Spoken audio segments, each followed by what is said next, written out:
جب مصطفیٰ زندہ تھا تو ارمغان نے اس کو پیٹرول چھڑک کر مکمل طور پر جلا دیا۔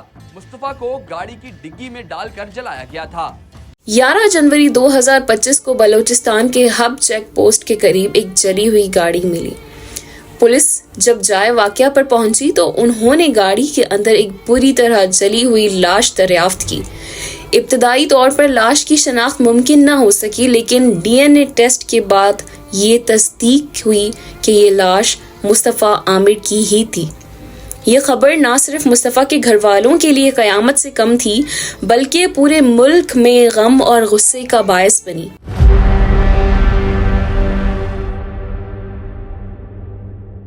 آج یہ کہانی بتاتے ہوئے میرا دل بہت اداس ہے، کیونکہ آج کی کہانی کے بعد شاید آپ کا بھی یقین دوستی سے اٹھ جائے گا۔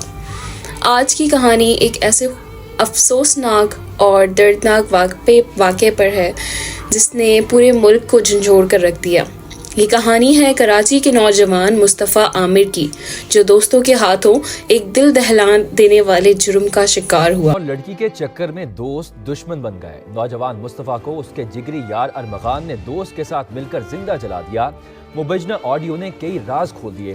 ارمغان کے گھر سے ملنے والے خون مقتول کی والدہ کے DNA سے میچ کر گیا۔ مصطفیٰ کی کہانی ہمیں رشتوں پر بھروسے کی حقیقت پر سوچنے پر مجبور کر دے گی۔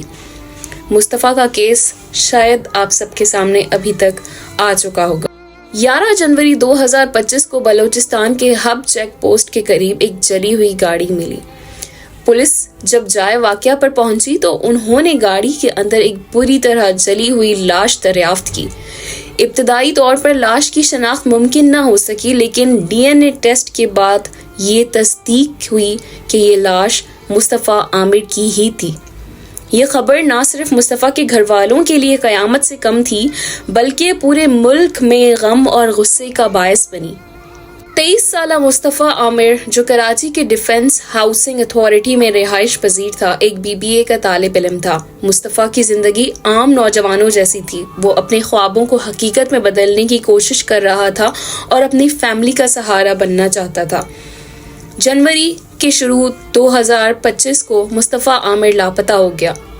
جب وہ رات گئے 6 تک گھر واپس نہ آیا تو اس کے گھر والوں نے تشویش کرنا شروع کی۔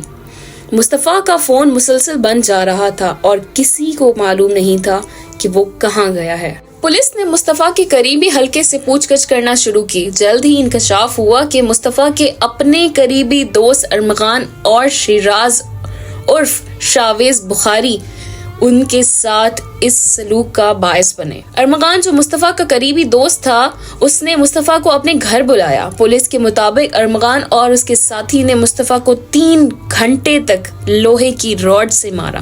اور پھر دیکھتے ہی دیکھتے یہ باتیں ہاتھ پائی تک آ گئی اور پھر ارمغان نے مصطفیٰ کے سر پر زوردار لوہے سے وار کیا، جس کے بعد مصطفیٰ موقع پر ہی بے ہوش ہو گیا۔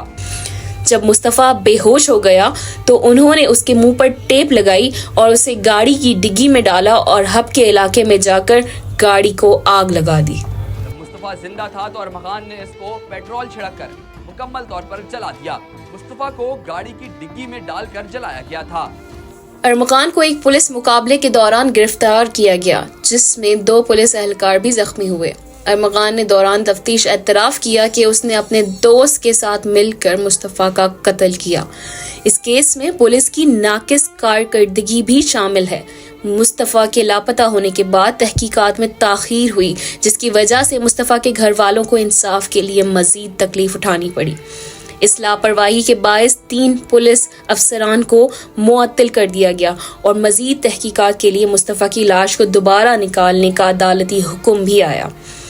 مصطفیٰ کے کیس نے پورے معاشرے کو ہلا کر رکھ دیا۔ یہ واقعہ ہمارے معاشرے میں بڑھتے ہوئے عدم برداشت، حسد اور اعتماد کے بحران کی عکاسی کرتا ہے۔ دوست جو زندگی کا سہارا سمجھے جاتے ہیں، کسی طرح دشمن بن سکتے ہیں۔ یہ واقعہ اس ایک افسوسناک واقعے کی مثال ہے۔ کہا جاتا ہے کہ ارمغان کو کافی کم لوگ ارمغان کے نام سے جانتے ہیں، کیونکہ لوگ ان کو باس کہہ کے بلاتے ہیں۔ ان کے گھر پہ، ان کے سافٹ ویئر ہاؤس میں موبائل فون استعمال کرنا الاؤڈ نہیں تھا۔ نہ جانے ارمغان نے وہاں پر اور کون سے کرائمز کیے، لیکن عامر کی ڈیتھ ہوئی۔